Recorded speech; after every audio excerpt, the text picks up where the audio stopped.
if we are stealing 2 billion per day, assuming we reduce the theft, we don't want to stop it, we just say, okay, if you have been stealing 1,000, please steal only 500 shillings.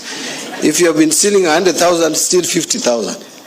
If there could be that, I don't know whether to call it conscious decision, but if there could be such a decision, ridiculous as it sounds, we would be saving 1 billion shilling per day.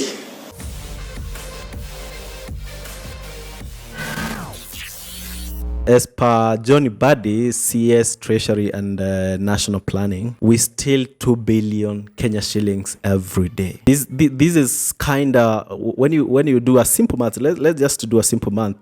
2 billion multiplied by 30, that you find you're making, that is around 60 billion. 60 billion, when you multiply 60 billion by 12 months, that is a year, you get 720 billion Kenya shillings. Now, this is actually almost a quarter of our national budget, which is 2024-2025 was approximate 4.2 billion Kenya shillings.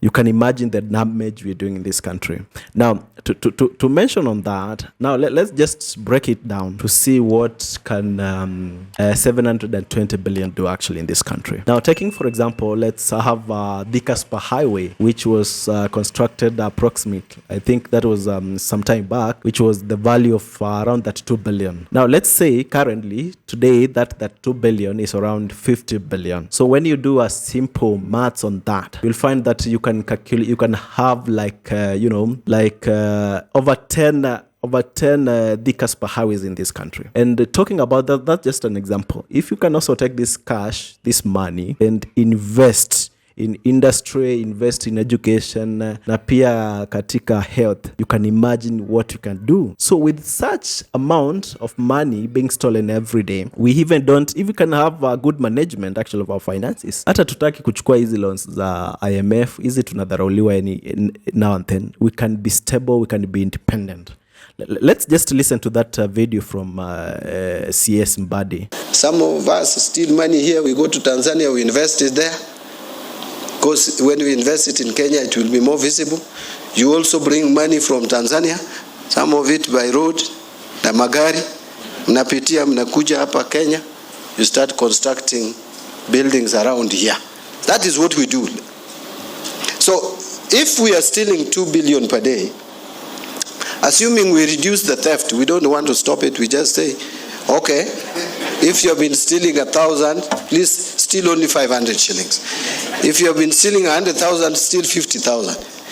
If there could be that, I don't know whether to call it conscious decision, but if there could be such a decision, ridiculous as it sounds, we would be saving 1 billion shilling per day, which would accumulate to 365 billion shillings.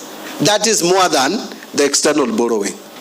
Yeah, devices actually, kama tunaweza wale wanaiba wa reduce the amount wanaiba. Kama unaiba 5,000, you do 2,500 that is 2,500. We just reduce so that we can save, like, actually put an example of saving 1 billion every day, which will accumulate to around 365 per year. And this actually will help us a big deal. This will make sure that even we're not borrowing, you see, we're not being, exposed to, a kind of national debt and so on. So I think Kenya being so corrupt, we can also change and have that kind of a consciousness whereby you just feel like, okay, nisiibe hiyo, tuacha niibe tu kadogo. Hata kama ni ufisadi bado, but you're doing it kind of kidogo sio. Currently, what is happening?